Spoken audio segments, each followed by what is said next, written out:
Well, good morning, friends, and welcome to my channel. I'm Crystal, and this is Homemaking on the Homestead. And I'm really excited to share today's video with you. I finally had a chance this last week to finish up some projects that I had been working on. We also took a trip to see my mother-in-law and one of my kids, so it was kind of a broken up week, but I'm just going to share some bits and pieces. I had on my list of projects a 6.5 pound bag of chicken from Costco that had been in my freezer for a couple of months because I intended to can it, and it just seemed like there was always something that was coming up, and I just never had that opportunity to do it until finally I had this relatively peaceful week that I could start focusing on some of these things. Using products like Costco's boneless, skinless chicken in bags is so nice to be able to easily can up. And really, meat is one of the simplest things to can and a great winter project. I always call it my winter canning that I like to do. And I cut up the whole 6.5 pound bag after I had let it defrost, and I removed any obvious big chunks of fat until I had done the whole entire bag. And when you can meat, you do not need to add any liquid. So I just pulled out some salt because I knew I would be salting it. Now my canner, my Presto digital canner, holds 8 pint jars. And with 6.5 pounds of meat, I didn't think I was going to get 8 jars, but I wasn't sure. Usually a pint jar will hold about 1 pound of meat, whether it's beef or pork or chicken or whatever you're canning. It'll hold about 1 pound. I find it always seems to be a little bit less than that, so I was just going to see what I did, how many jars I could fill. So I continued to fill up my jars, and I ended up with 7 jars. And I don't like to run an empty canner, so I went ahead and decided I would throw in a jar of pinto beans also at the same time. And then you add the salt to all of it. And like I said, you don't need to add liquid to the meat because it will make its own juices as it cooks. And at that point, I was ready to just kind of load them up into the canner.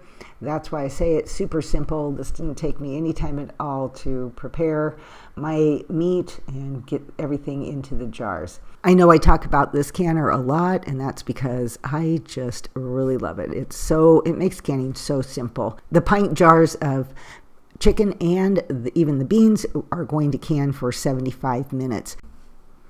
So once I got the canner going, I went ahead and set the timer on it for the 75 minutes, and then it would proceed to vent. And after it is vented and I put the regulator on the top, I'm basically free. It's going to just do its thing. I don't have to babysit it, which is great because my next project that I was so excited to work on was my quilt. I have talked about it, and I finally got the batting, and it took me forever to get batting. I don't know why, but every place I looked, the sizes weren't right. So I finally got all that, and I was ready to start making my quilt sandwich. Now I'm taking you back a couple days when I am getting this all laid out because in between that we had gone out of town. But so to make this quilt, I had planned on I'm going to tie the quilt. So there was going to be no hand quilting, machine quilting, or anything like that. I find it to be the quickest and the simplest. And this project has gone on for so long that my only goal at this point was to get the quilt finished. So I laid out my batting. I was using a king size sheet that I had purchased for the backing, and I laid that out, and then I laid my quilt on top of that, my quilt top, and I did that right sides together. At that point, it was time to baste the quilt. I'm sure that there are people that do this in all different ways. I know you can buy safety pins that are meant for basting. I've just done it this way for so many years that this is how I do it. And basically, I'm just taking big stitches using yellow thread so it's easy to see. And I am going to go all the way around the edge of the quilt as well as down the center in both directions. The basic point of this is to hold the quilt together so that the pieces don't shift and move, making it a whole lot easier for me to sew around the edges.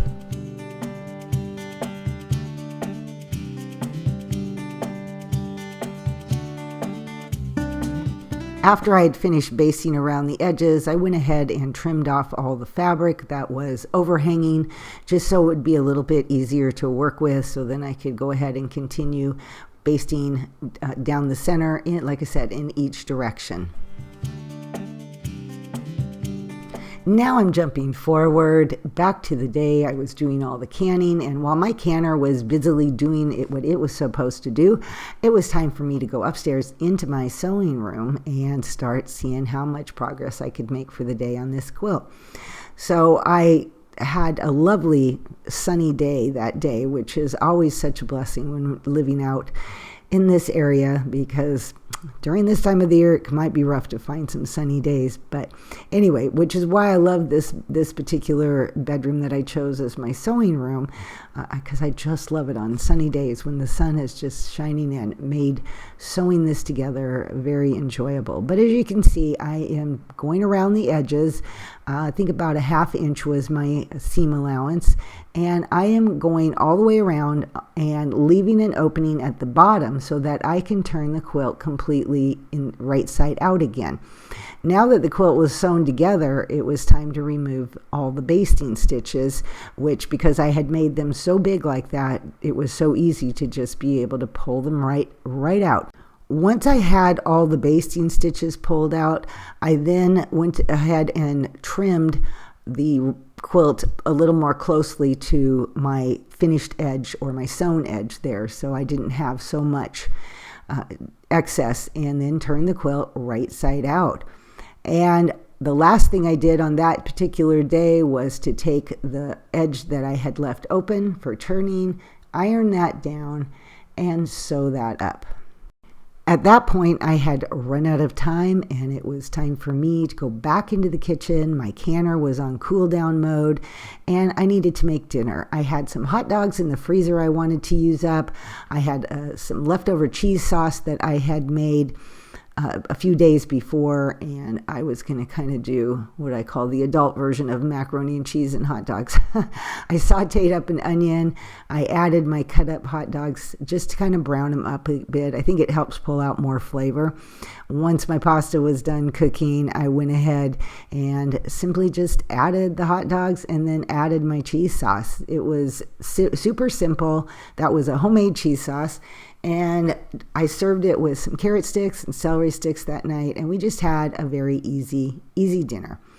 Once my canner was done, I removed my jars, and they looked so pretty and so beautiful.